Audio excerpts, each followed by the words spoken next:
Je m'appelle Aïcha. Aujourd'hui, j'ai 78 ans. Je suis une vieille femme maintenant.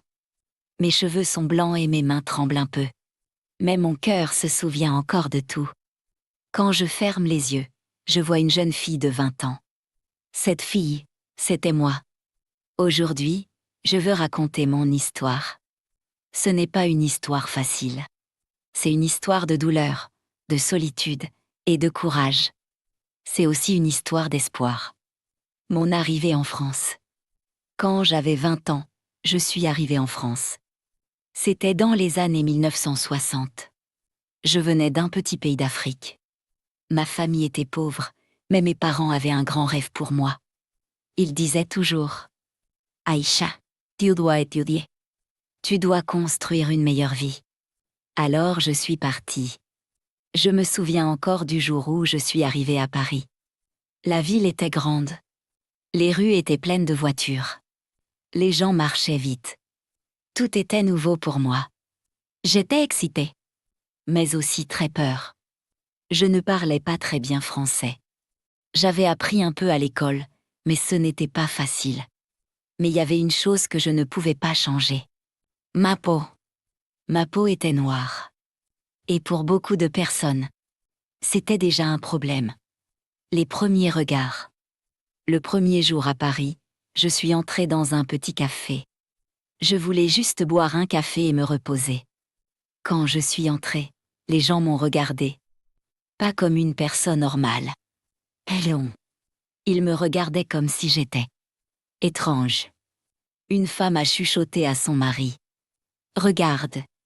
Je n'ai pas entendu toute la phrase, mais j'ai vu leurs yeux. Je connaissais déjà ce regard. Le regard du jugement. Je me suis assise dans un coin et j'ai baissé la tête. Le serveur est venu vers moi. Il ne souriait pas. Oui, j'ai dit doucement. Un café, s'il vous plaît. Il m'a regardé quelques secondes. Puis il a dit. Ici, c'est complet. Mais il y avait des tables vides. Je les voyais. Je savais la vérité. Je n'étais pas la bienvenue. Alors je me suis levée. Et je suis sortie. Dans la rue, j'ai commencé à marcher très vite. Et ce jour-là, j'ai compris quelque chose. La France n'allait pas être facile pour moi. La solitude. Les premiers mois étaient très difficiles. Je vivais dans une petite chambre. La chambre était très petite. Il y avait un lit, une table et une petite fenêtre. La nuit, j'écoutais les bruits de la ville. Et parfois, je pleurais. Je pensais à ma mère. Je pensais à mon père. Je pensais à ma maison. Je me sentais seule. Très seule. Mais je ne voulais pas abandonner. Je voulais être forte. L'université. J'étais venue en France pour étudier. J'ai commencé mes études à l'université. Le premier jour de classe, j'étais très nerveuse. La salle était pleine d'étudiants. Quand je suis entrée, les conversations se sont arrêtées. Encore ces regards. Une fille a dit à voix basse. Mauvaise salle, non. Un garçon a ri. Je me suis assise au fond de la classe. Je voulais juste apprendre. Mais ce n'était pas facile. Un jour, un étudiant m'a dit. Pourquoi tu es ici? J'ai répondu. Pour étudier. Il a ri. Non, je veux dire. Pourquoi tu es en France? Je n'ai rien répondu. Parce que je connaissais déjà la vraie question. Le mot qui fait mal. Un soir, je marchais dans la rue. Deux jeunes hommes passaient près de moi. L'un d'eux a dit un mot. Un mot très cruel. Un mot raciste. Je ne veux même pas le répéter. Ils en rient. Moi, je n'ai rien dit. Mais quand je suis arrivée dans ma chambre, j'ai pleuré toute la nuit. Je me suis regardée dans le miroir. Et j'ai posé une question que beaucoup de personnes noires ont posée un jour. Pourquoi ma peau est un problème pour les autres? Je n'avais pas la réponse. Mais je continuais. Malgré tout, je continuais mes études. Chaque jour, je lisais beaucoup. Je travaillais beaucoup. Parce que je voulais prouver quelque chose. Pas aux autres. À moi-même. Je voulais montrer que je pouvais réussir. Même si le monde ne croyait pas en moi. Aujourd'hui, quand je regarde ma vie, je sais que ces années étaient les plus difficiles. Mais l'histoire ne s'arrête pas là. Parce que plus tard, ma vie allait changer d'une façon incroyable. Mais à 20 ans, je ne savais pas encore qu'un jour je deviendrais riche et respectée. À ce moment-là, j'étais juste une fille seule avec un rêve ou millet. Années les plus difficiles de ma jeunesse. Quand je repense aujourd'hui et à cette période de ma vie, je comprends que ces années ont été les années les plus difficiles que j'ai jamais vécues. Parce que j'étais encore jeune, très loin de ma famille. Et je devais apprendre à être forte. Dans un monde qui ne me traitait pas. Toujours avec respect. Chaque matin, je me réveillais très tôt dans ma petite chambre froide. Et pendant quelques secondes, je regardais le plafond en silence. En essayant de trouver le courage de commencer une nouvelle journée dans une ville où je me sentais souvent invisible et parfois même rejetée. Je me préparais lentement, je mettais mes vêtements les plus simples. Puis je sortais dans la rue avec mes livres dans mon sac, en espérant que cette journée serait pas un peu plus douce que la veille. Mais très souvent, la réalité était différente. Les regards dans la rue. Quand je marchais dans les rues de Paris, je sentais souvent les regards des gens sur moi. Et même si personne ne disait rien, je pouvais sentir dans leurs yeux une distance, une curiosité froide. Comme si j'étais une étrangère qui n'avait pas vraiment sa place ici. Certaines personnes me regardaient simplement avec surprise. Mais d'autres me regardaient avec méfiance. Ou avec un petit sourire. Moqueur qui me faisait comprendre qu'ils pensaient que je n'étais pas comme eux. Parfois, des enfants demandaient à leurs parents pourquoi sa peau est noire.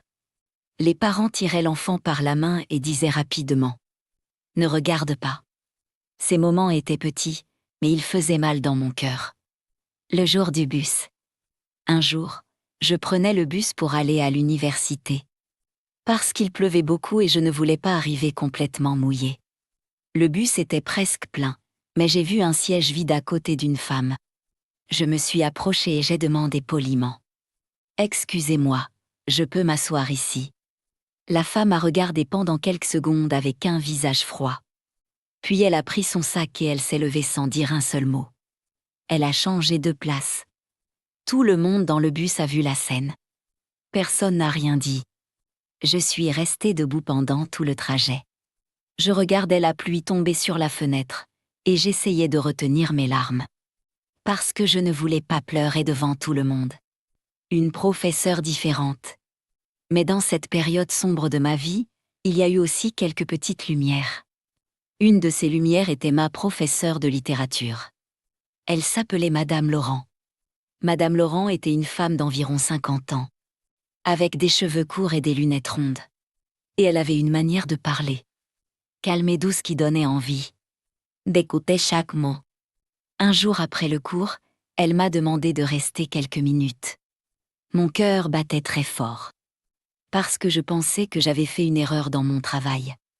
Mais quand les autres étudiants sont partis, elle m'a regardée avec un sourire sincère et elle a dit « Aïcha, je veux te dire quelque chose. » Je suis restée silencieuse. Elle a continué. « Tu écris très bien. Tu as beaucoup de sensibilité dans tes textes. Et je pense que tu as un grand potentiel. » C'était la première fois depuis longtemps que quelqu'un me disait quelque chose de positif. Je ne savais pas quoi dire. Alors j'ai juste murmuré. « Merci, madame. » Mais en sortant de la salle, j'avais les larmes aux yeux. Pas des larmes de tristesse. Des larmes d'espoir. Une nuit très difficile. Malgré ces petits moments de lumière. Il y avait encore beaucoup d'ombre dans ma vie. Une nuit, en rentrant chez moi, j'ai entendu des voix derrière moi. 3 jeunes hommes marchaient dans la même rue. Au début, je ne faisais pas attention. Mais soudain, j'ai entendu un rire. Puis un mot cruel. Un mot raciste. Ils ont commencé à parler plus fort. À faire des blagues méchantes sur ma peau, sur mes cheveux. et sur le fait que je n'étais pas française. Je marchais de plus en plus vite, mon cœur battait très fort. Et je priais simplement pour arriver rapidement à mon immeuble. Quand je suis enfin entrée dans le bâtiment et que la porte s'est fermée derrière moi, mes jambes tremblaient. Je suis montée dans ma chambre. Et cette nuit-là, je me suis assise sur mon lit pendant très longtemps. Je regardais mes mains. Je regardais ma peau. Et je me suis posé encore une fois la même question. Est-ce que je serai toujours traitée comme ça? Une promesse silencieuse. Cette nuit-là, j'ai pris une décision très importante dans ma vie. Je me suis promis quelque chose. Je me suis promis que je n'allais pas laisser la haine des autres détruire mes rêves. Je me suis promis que je travaillerais encore plus. Que j'étudierais encore plus. Et que je construirais une vie dont je pourrais être fière. Même si le chemin était long. Même si personne ne croyait en moi. Je croyais encore en moi. Et parfois, c'est la seule chose dont une personne a besoin pour continuer. Aujourd'hui, à 78 ans. Quand je regarde cette jeune fille de 20 ans que j'étais autrefois, je voudrais lui dire quelque chose de simple. Continue. Même quand c'est difficile. Parce que cette jeune fille ne savait pas encore que sa vie allait changer. D'une manière incroyable dans les années suivantes. Mais cette transformation allait commencer par une rencontre inattendue quand je repense aujourd'hui à cette période de ma jeunesse. Je me souviens que chaque jour ressemblait presque au jour précédent. Parce que je me levais tôt. J'allais à l'université, je travaillais beaucoup. Puis je rentrais seule dans ma petite chambre silencieuse. La solitude était devenue une partie normale de ma vie. Je parlais très peu avec les autres étudiants.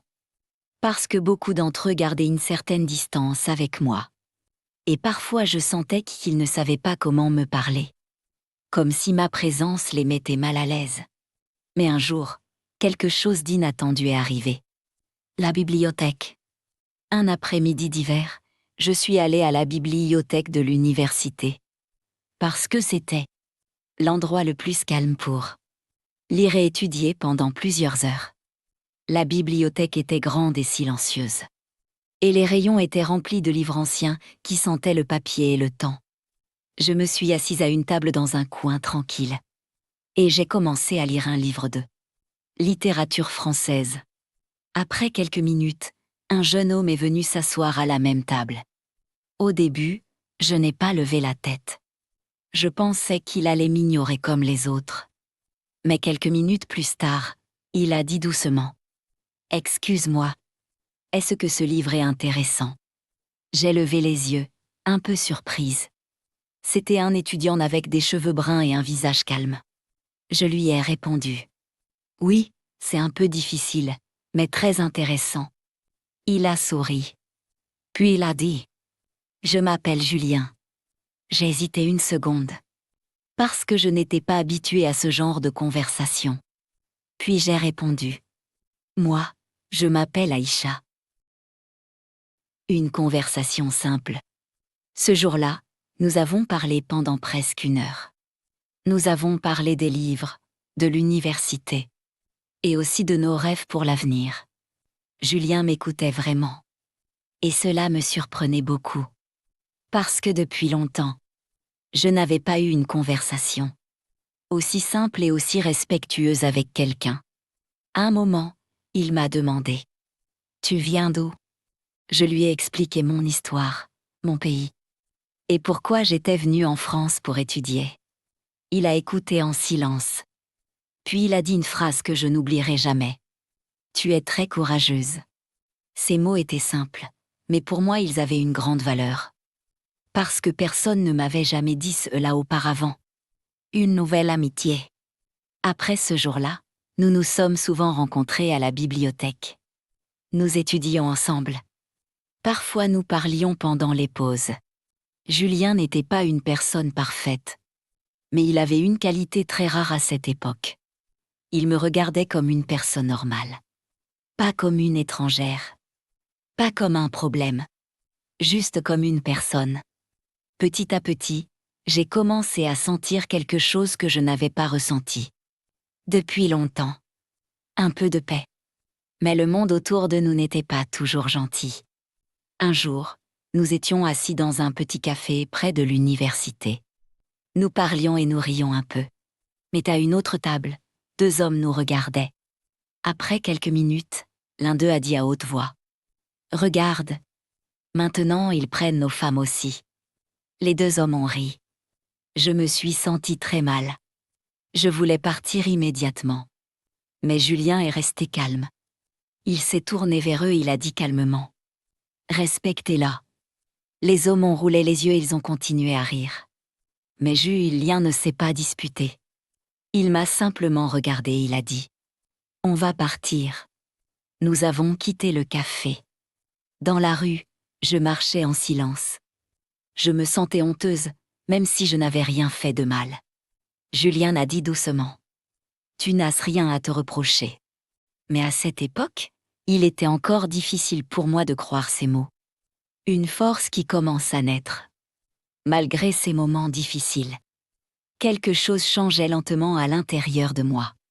Chaque livre que je lisais, chaque examen que je réussissais, chaque conversation avec quelqu'un qui me respectait, tout cela construisait une petite force dans mon cœur. Une force qui disait: « Continue. » Je ne savais pas encore ce que l'avenir me réservait. Je ne savais pas encore que les années suivantes allaient être pleines de défis, de travail et de sacrifices. Mais je ne savais pas non plus qu'un jour, après beaucoup de douleur et d'efforts, je construirais une vie très différente de celle que j'avais imaginée. Une vie où je ne serais plus la fille pauvre et seule qui pleurait dans une petite chambre. Une vie où je deviendrais une femme forte, respectée et même riche. Mais à ce moment-là, tout cela semblait encore très loin. Le jour où j'ai compris que je devais devenir plus forte. Aujourd'hui, quand je regarde ma vie avec les yeux d'une femme âgée de 78 ans, je comprends que certaines journées peuvent changer une personne pour toujours. Même si au début elles semblent seulement douloureuses et injustes. Un de ces jours est resté gravé dans ma mémoire, comme une cicatrice silencieuse dans mon cœur. À cette époque, j'avais toujours 20 ans. J'étudiais encore à l'université. Et même si la vie était difficile, j'essayais chaque jour de rester positive et de continuer à croire que mon travail et mon courage allaient un jour construire un avenir meilleur. Mais ce jour-là, quelque chose s'est passé qui m'a profondément blessée. La recherche d'un travail. Comme beaucoup d'étudiants étrangers à cette époque, j'avais besoin de trouver un petit travail pour payer mon loyer, acheter des livres et parfois simplement pouvoir manger correctement. Alors pendant plusieurs semaines, je suis allée dans différents cafés, restaurants et magasins pour demander s'ils avaient besoin d'une employée. Je préparais toujours la même phrase dans ma tête avant d'entrer. « Bonjour, je cherche un petit travail à temps partiel. » Mais très souvent, la réponse arrivait avant même que je termine ma phrase. On me regardait quelques secondes. Puis on disait: « Désolé, nous n'avons pas besoin de personnel. » Au début, je pensais que c'était simplement de la malchance. Mais après 10, 15, 20 refus, j'ai commencé à comprendre. Le problème n'était pas mon travail. Le problème, c'était moi. Ou plutôt, ma peau. Le restaurant. Un jour, je suis entrée dans un petit restaurant près de l'université. Le restaurant était calme. Et le propriétaire semblait être un homme d'environ 50 ans avec une voix forte et un visage sérieux.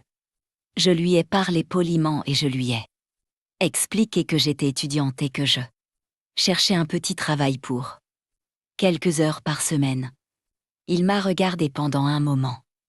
Puis il a dit: « Tu as déjà travaillé dans un restaurant ?»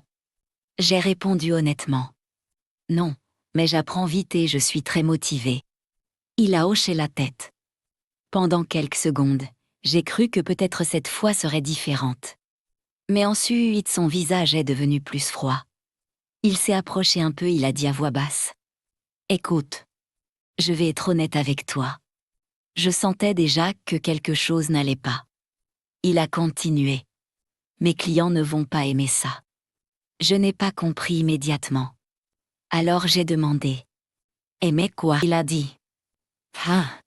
Ces deux lettres étaient comme un coup dans mon cœur. Le silence.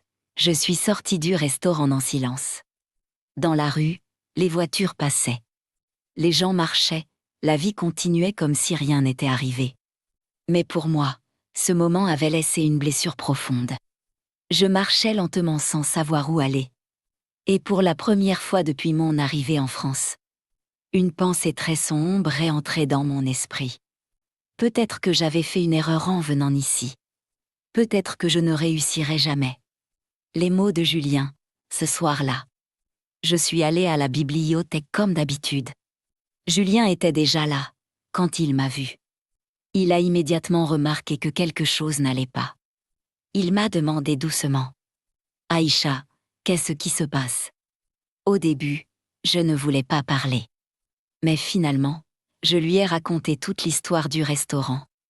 Quand j'ai terminé, il est resté silencieux pendant quelques secondes. Puis il a dit quelque chose de très simple mais très puissant. « Ce n'est pas toi le problème. » Je l'ai regardé. Il a continué. « Le problème, c'est l'ignorance des gens. » Ces mots ont réchauffé mon cœur. Parce que dans ce monde froid, quelqu'un comprenait ma douleur. Une décision importante, cette nuit-là. En rentrant dans ma petite chambre, j'ai réfléchi pendant longtemps. Je pensais à toutes les humiliations, à tous les regards, à toutes les portes fermées, et soudain, une idée très claire est apparue dans mon esprit. Si certaines portes restent fermées pour moi, alors peut-être que je devais apprendre à créer mes propres portes. À ce moment-là, je ne savais pas encore comment. Je n'avais pas d'argent. Je n'avais pas de contact. Mais j'avais quelque chose de très précieux. La détermination. Et parfois, la détermination peut être plus forte que toutes les difficultés du monde. Aujourd'hui, à 78 ans, quand je repense à cette jeune fille qui marchait seule dans les rues de Paris, avec les larmes dans les yeux, je ressens beaucoup de tendresse pour elle. Parce qu'elle ne savait pas encore que toutes ces douleurs allaient un jour devenir la force qui allait changer sa vie, mais avant le succès, avant la richesse, il y avait encore beaucoup d'épreuves qui m'attendaient.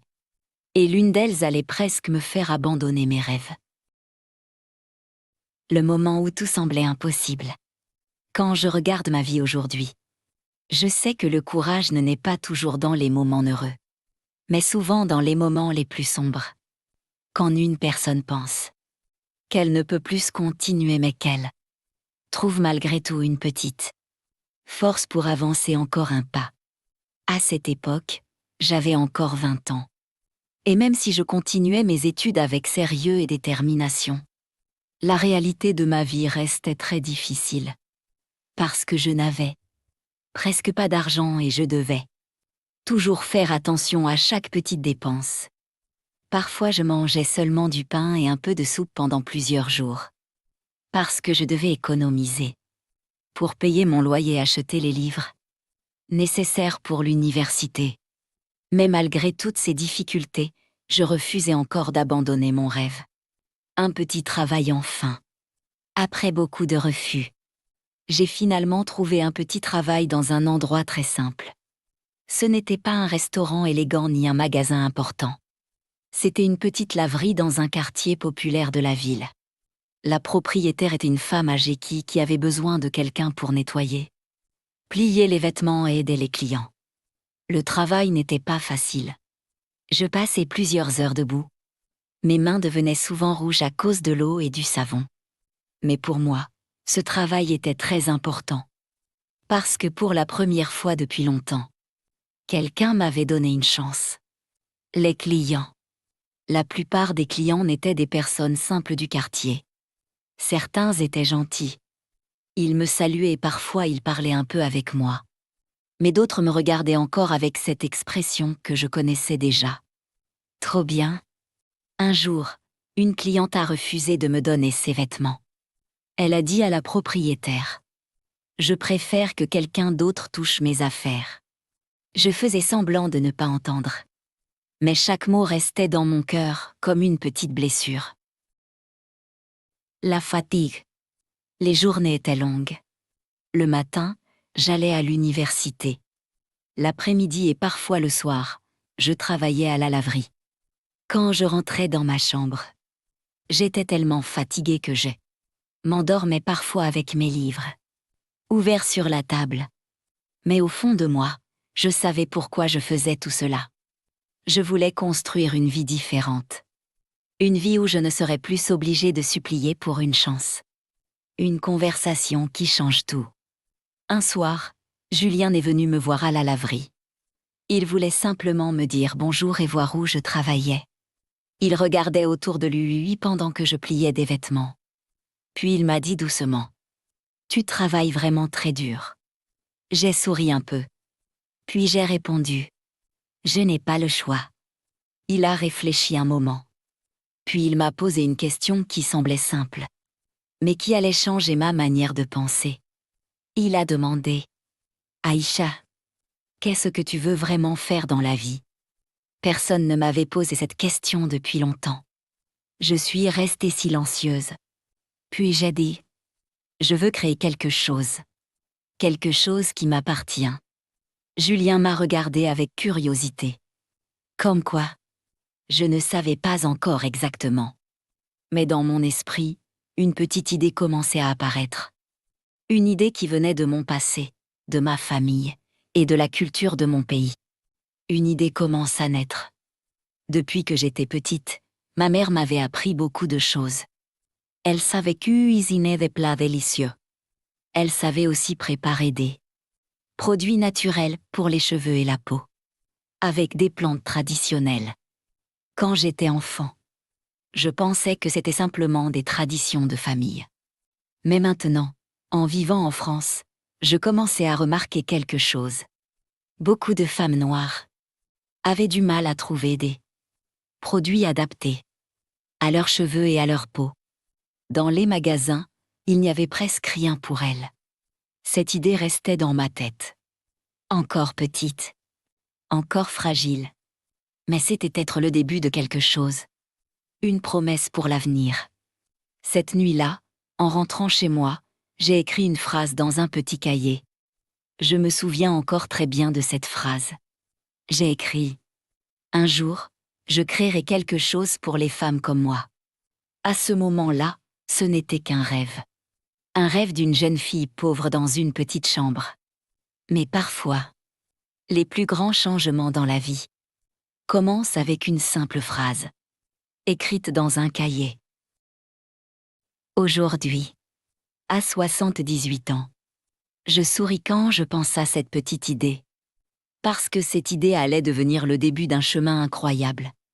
Mais avant d'arriver au succès, avant d'arriver à la richesse, la vie allait encore me tester avec des épreuves très difficiles. Et l'une de ces épreuves allait presque briser mon cœur. Aujourd'hui, j'ai 78 ans.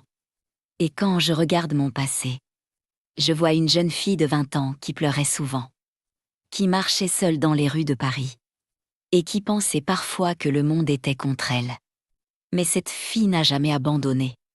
Avec le temps, avec beaucoup de travail, et avec beaucoup de courage, mon petit rêve est devenu une réalité. L'idée que j'avais écrite un soir dans mon cahier est devenue un vrai projet. Puis une entreprise qui aide aujourd'hui beaucoup de femmes comme moi. La jeune fille pauvre et triste est devenue une femme forte, respectée, et même riche, mais la plus grande richesse de ma vie n'est pas l'argent. La plus grande richesse est d'avoir prouvé que là, elle ne peut pas arrêter une personne qui croit vraiment dans ses rêves. Merci d'avoir écouté mon histoire. Si cette histoire vous a touché, n'oubliez pas de vous abonner à la chaîne pour découvrir encore plus d'histoires inspirantes qui vous aideront à apprendre le français. Cliquez sur j'aime pour soutenir la chaîne et partager cette vidéo avec vos amis pour que plus de personnes puissent apprendre le français à travers des histoires vraies, inspirantes. Merci beaucoup. Et à très bientôt pour une nouvelle histoire.